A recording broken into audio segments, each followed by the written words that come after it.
Every nation has a moment of truth. For Nigeria, it arrived at 12:15 p.m. on a Monday. It wasn't just a policy shift. It was the end of a decades-old system that had swallowed billions.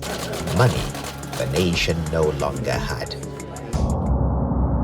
The fresh subsidy is gone.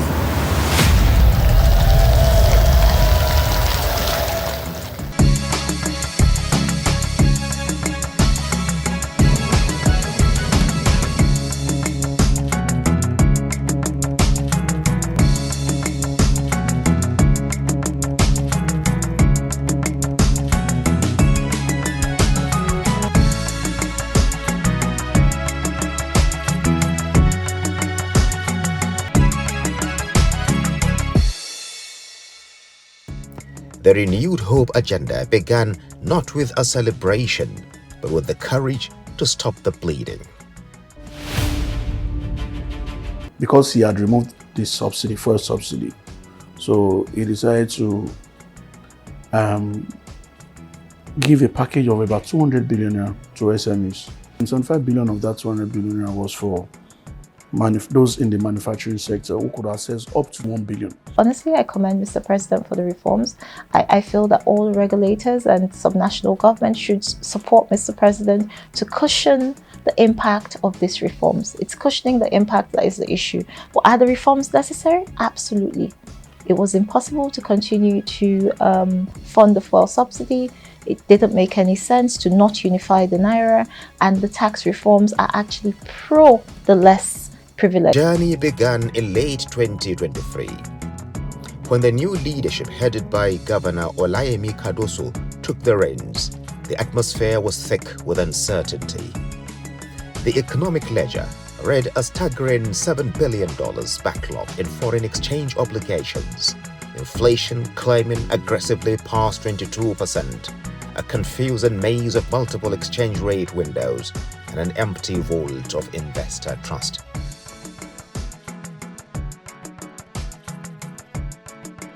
With a clear understanding of the gravity of these challenges, we moved swiftly to implement far-reaching, bold but necessary reforms aimed at restoring credibility, normalizing policy conduct, rebuilding confidence, and stabilizing the macroeconomic environment.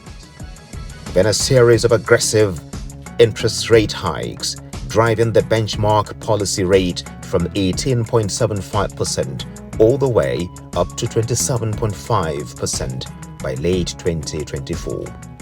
Ways and means financing was reined in decisively, declining from 26.95 trillion to 3.51 trillion in December 2024, and further to 2.84 trillion by January 2026, marking one of the sharpest fiscal consolidations in recent history. By the time January 2026 arrived, the bitter pills of 2023 began to taste like victory. Headline inflation, which had peaked at a frightening 34.8% in late 2024, dropped to 15.1%, with food inflation easing dramatically to single digits at 8.9%. We saw Nigeria recording the highest ever in terms of non-oil export in volume to the tune of 8.02 million metric tons. This is the highest ever in the history of the country. And in terms of value, we recorded the highest ever in the history of the country, which is $6.1 billion, almost 11% increase year on year. This is very outstanding, and we couldn't have done that without the policy trust and diversification agenda of Mr. President.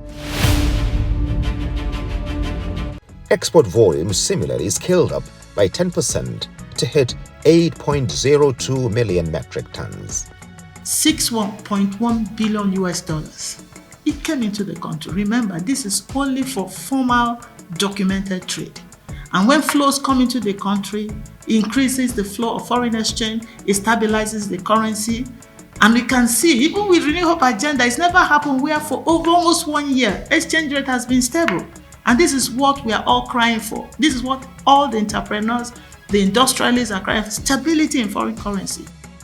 To tackle the persistent menace of export rejects in international markets, the NEPC registered 1,129 new exporters in 2025 and supported small and medium-sized enterprises in securing 210 new international certifications through different projects.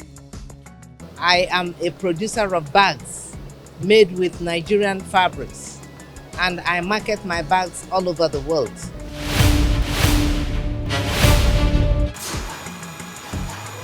The synchronized whirring of these industrial sewing machines are not the sounds of a few isolated mega factories. They are the collective heartbeat of Nigeria's MSME sector, which has undergone structural transformation over the last 3 years.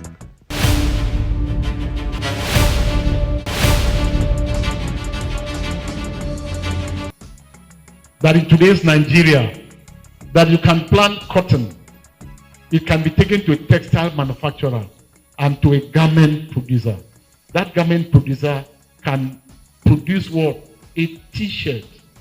And that t-shirt will be less expensive, of better quality and quantity than anyone coming from abroad. This is what we need. I believe this is what we need to industrialize.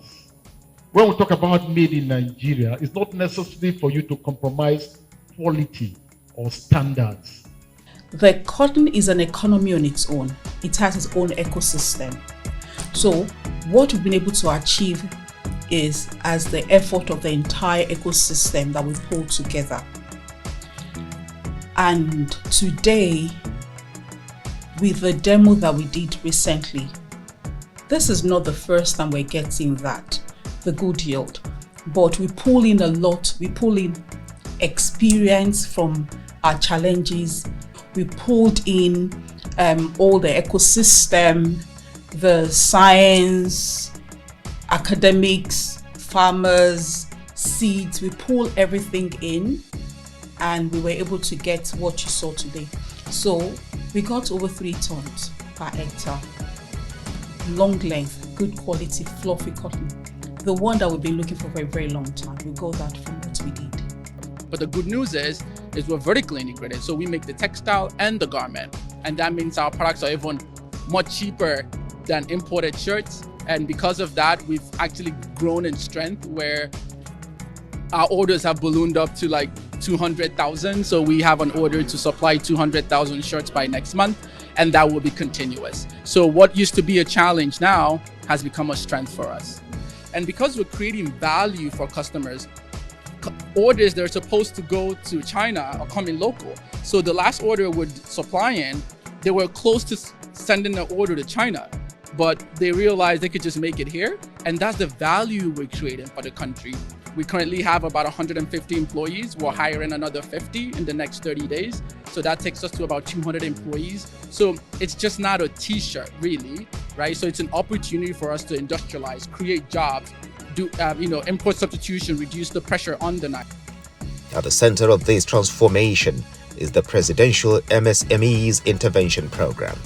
Once we identify unique SMEs, we give them grants to support their businesses instantly. And let me assure you that this is an outright grant with no requirement for repayment, reflecting our commitment to nurturing MSMEs and fostering economic growth. I met a young lady at the clinic. I saw the passion, the enthusiasm, the commitment. This lady was given a grant. Two separate partners gave her 10 million naira each as grants, aside from our own MSME clinic, because what she presented during the clinics were too creative for anybody to ignore. So we have fashion, we have ICT, we're about going into beauty and wellness now, basically, and a few other things. We have about 12. And it will marvel you the number of jobs that each one can create.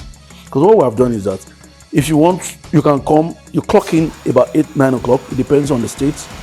They leave about 5 o'clock. So we've ensured that annually, at least almost 40,000 people are able to use a facility. This is my work, and we are making about 300 for this particular product. I've been using the facility and the lights 24 hours, no shortage of lights. There's always lights, and I've been able to meet up. It has bring tremendous impact in our profession as tailors, as designers, and whatever, because the machines are too expensive. They are too costly for our members.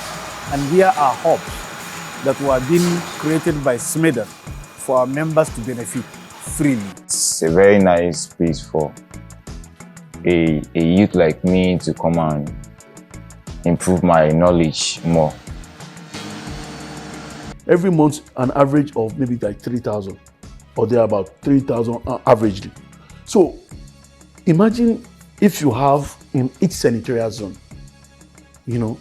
if Lagos State is known for fashion, you have big fashion cities in each of the senatorial zone.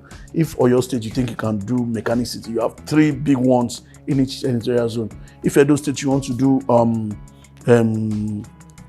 furniture, you have 3 massive ones in those places. Ondo State, you have cold room. In Bayelsa, you have cold rooms everywhere. River State, you have cold room, you have fashion. Enugu, you have fashion. You have, by the way, there's also a printing press that is in Imo State as well.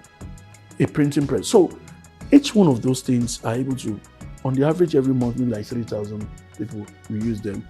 Then every year, close to about 40,000, So, and in the first phase, we're able to create about 250,000 jobs. The target this year is to go further, go closer to 500,000. We've kicked off a 20 billion naira mobility fund, allowing Nigerians to access credit to buy locally assembled vehicles. Recently as well, we did the same thing under that same fund we had with people getting tricycles, motorbikes. One of the locally assemblers, the biggest one in Nigeria, TVS, was the one that we worked with. They make about 1,170 kekes a day, and we give people credit to go and purchase those locally assembled goods and services. That means it allows their income to grow. Next, we're going to be seeing is locally assembled furniture and home improvement. That means that people get credit to get locally assembled whatever you need in your house. By mid-2024, Nigeria's equities market was ranked first in Africa, with capitalization past 56 trillion naira.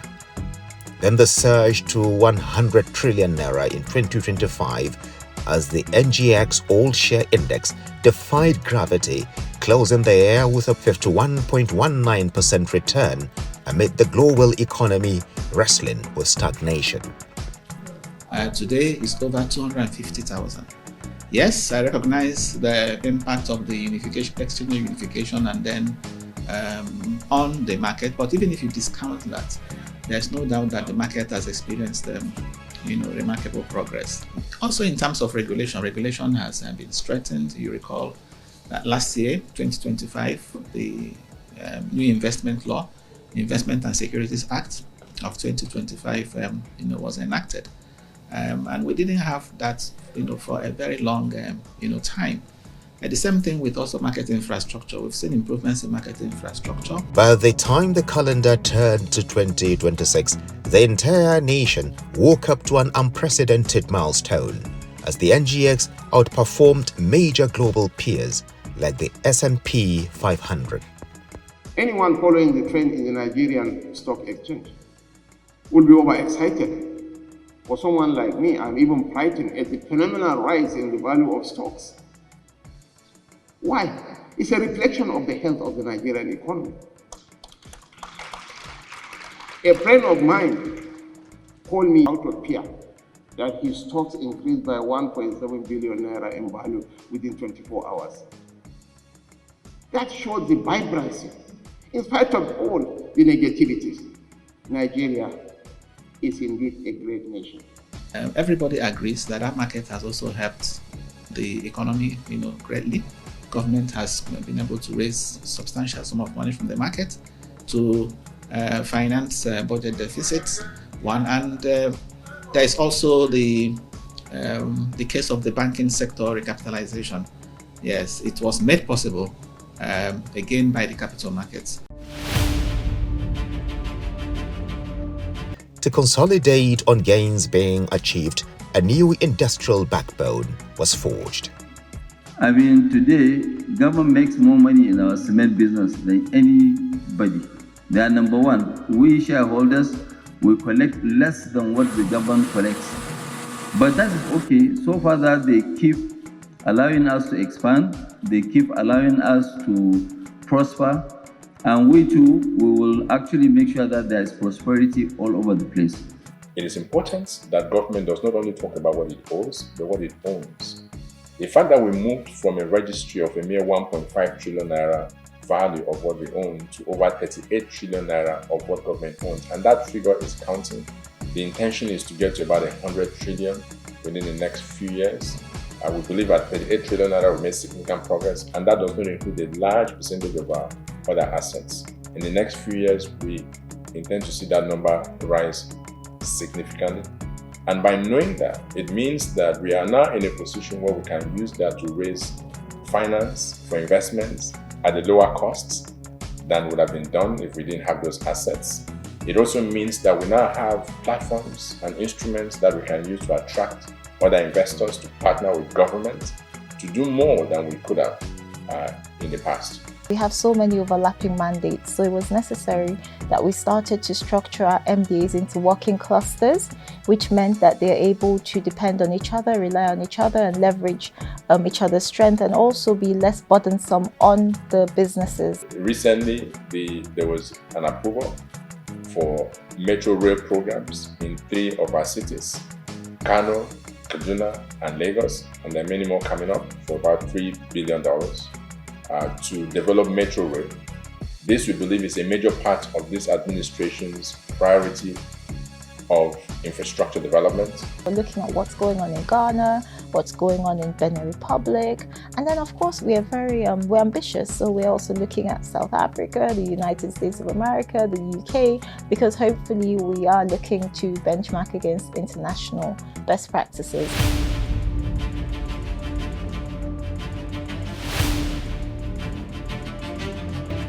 For 2023 and now, we will notice that the number of new vehicle assembly in Nigeria has grown tremendously. When compared the percentage of those new vehicle or SKD that are coming in, the kits that are coming in to the used vehicle that are coming in, the ratio now is about close to 15 to 85. Before it was almost 5 to 95. And that means we are making progress gradually. We are doing manufacturing. That's why we can be able to manufacture motor with engine that can use petrol. Also, we can manufacture motor can use battery, that means electric motor. We can manufacture also CNG vehicles because we are doing the body, so we can source the engine or the battery or the electric from any source. And then when you look at the number of jobs, because since we came in, a lot of assembly plants, especially in tricycle, motorcycle, has come up and they have done a lot of investment. In the last 2 years or so, the new assembly line that opened in Nigeria, there are more than 70. Even though those ones are small ones, but the major one still remain. So which means the major ones are still in business. So we are having more assembly line and we are generating more employment.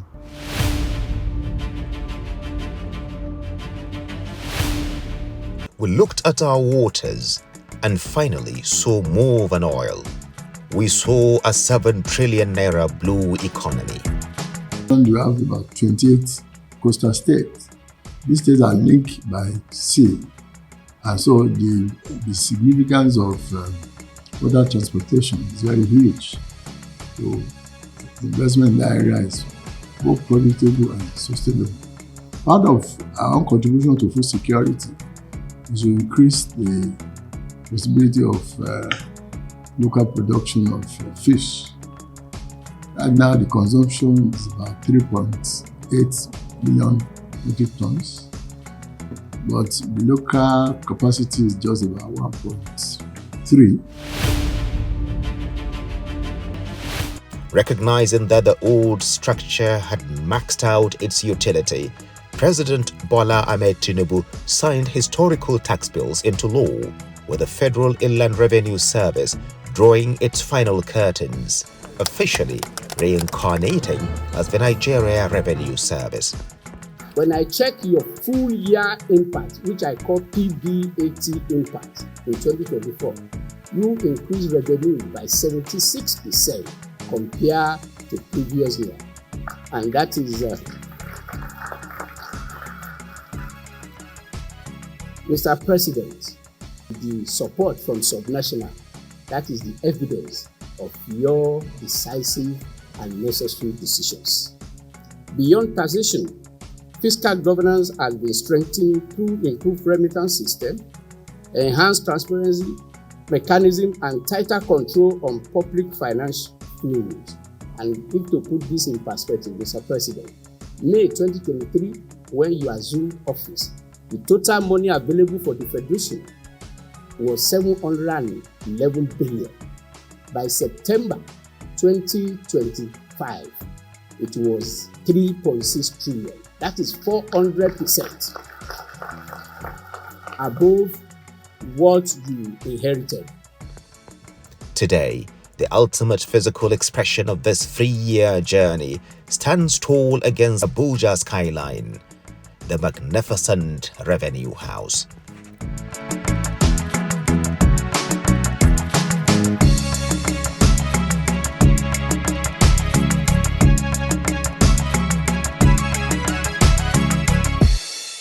Today, the foundation is solid. The renewed hope is no longer a slogan. It is the industrial reality of a nation